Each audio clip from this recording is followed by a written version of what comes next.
Hey, what's up, you guys? It's Garrett Merkle back with another video. And in today's video, we will be doing a new kind of video. It is me ranking the top 14 Big Ten head coaches of this upcoming season. So, yeah, first off, this is my opinion. And I think I did a decent job with the list. You know, there's some guys I probably could have moved in different places. But I think this list is pretty, I think I nailed it on the head pretty much. But, yeah, let's start off with number 14. We have Mel Tucker, the head coach of Michigan State. Now, obviously, he took over. He's going to fill some big shoes, taking over for Mark D'Antonio, who left after finishing 7-6 last season. And Mel Tucker, he was at Colorado last year. He ended up, he didn't even make up to a bowl game. Sorry, but he went 5-7 last year at Colorado. He's actually, I think he's 1-0 in Big Ten competition as a head coach. I don't know if that's right, but. He beat he beat Nebraska last year, and yeah, I think it was a decent hire. I don't think that, they maybe could have done better, but yeah, at the end of the day, I think it was a decent hire. Okay, next guy at number 13 is Mike Locksley at Maryland. Now, they started off 2-0. They were, I think they were ranked in the top 25. I know they were, and there's a lot of hype around them, and then they ended up losing the rest of their games. They beat Rutgers, actually. But, yeah, after the Temple game, they just weren't there. But he did have a really good recruiting class this year, so I think he's a decent head coach, and I think that Maryland will be a lot better than they were last year. Next guy at number 12 is Scott Frost at Nebraska. Now, this is it's kind of a controversial one because Scott Frost, people say he's a top 25 coach in the country. I don't really think so. I've just not seen. I saw a little bit of improvement from the 2 seasons he's been there. I've just not seen a lot. Obviously, he took UCF 12-0, I think, or maybe whatever they went, 14-0, 13-0. Not 100% sure, but he took them 12-0, and I just don't see them. I mean, maybe they had another good recruiting class, but I'm not so sure. So next guy at number 11 is Lovie Smith.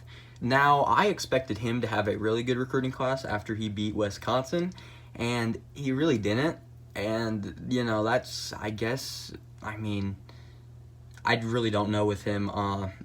He did go to his first bowl game, and I think things are on the uprise, but I have no clue after that. I just thought he would have had so much better recruiting class, but, yeah, that's how it falls. But he has been to Super Bowl.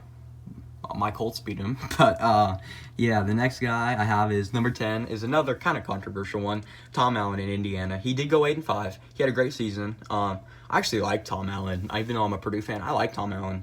But, I think that they will, I think he is a good head coach, and I think Indiana is, I think they finally found a football coach. I have him at 10 just because his recruiting class wasn't great by any means, but it wasn't bad either. But, I just think that, he's a good head coach. So, yeah.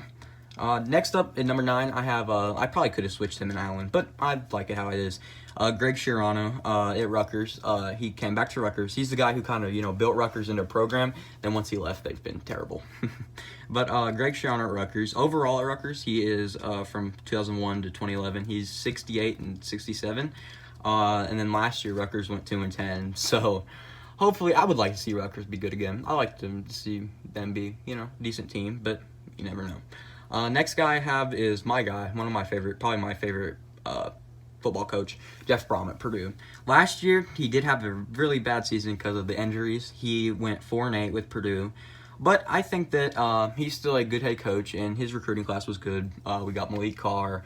We have that quarterback, I can't remember his name right now, and then we had another good running back come in. So I think that this year, I think if you don't see I think 7-5 is a realistic expectation of our season, but if I don't think you see anything else, I don't know how long Brohm will be there. I don't think that we should fire him after this season if he goes 6-6 again, but, just watch out for that. I don't think he'll get fired or anything, but I would really like to see, him take the next step. Number 7, Fitzgerald at Northwestern. Now, obviously, I think he's a lot better than 7. I think he is a top 25 coach, no doubt. But last year, it's terrible injuries. They finished 3-9. I know they had a good recruiting class, and watch them to be really good again because, he's just such a good head coach. Yeah, so expect them to be good again.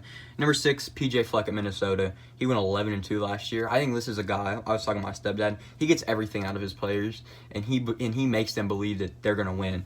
And like I like the guy a lot, and I think that maybe in a couple years, I think you could see him take a top 3 spot on this list. But, last year, he won his bowl game, and yeah, he's a good head coach. Now, another guy I probably could have put up a couple spots, but I didn't. At number 5, I have Paul Chryst at Wisconsin.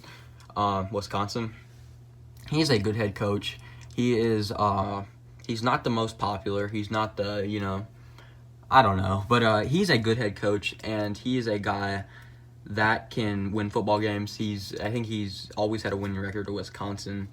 But, he's losing Jonathan Taylor, by the way, who's a Colt, which I love. But, yeah. Expect them still to be good because, they get the good running backs and the good offensive linemen.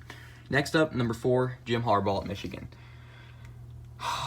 This is one where I could have put him lower, but I think that I think Jim Harbaugh is still a good coach. He's been to Super Bowl. He took Colin Kaepernick to Super Bowl, but they did have a good team. So, and Colin Kaepernick wasn't terrible. But I think if you don't see Jim Harbaugh, go at least, I'd say, another 10-win season this year, I'd say, that is very hot. It's a hot seat for sure. But, yeah, I mean, he has good players. He just needs to start, adapting to new coaching. And I think that they're going to be fine if Harbaugh can start winning. But, you shouldn't almost lose to Army in week 2. But, Number 3 is, I think, one of the most underrated coaches in college football. I've seen him like 7. I was like 7. Kirk Ferentz at Iowa. That dude, I don't think I'll ever see Iowa not have a winning season under Kirk Ferentz.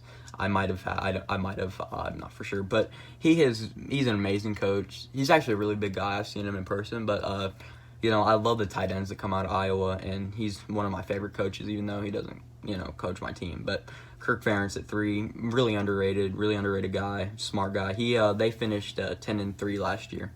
Number 2, another one of my favorites, James Franklin at Penn State. Finished 11-2 last year.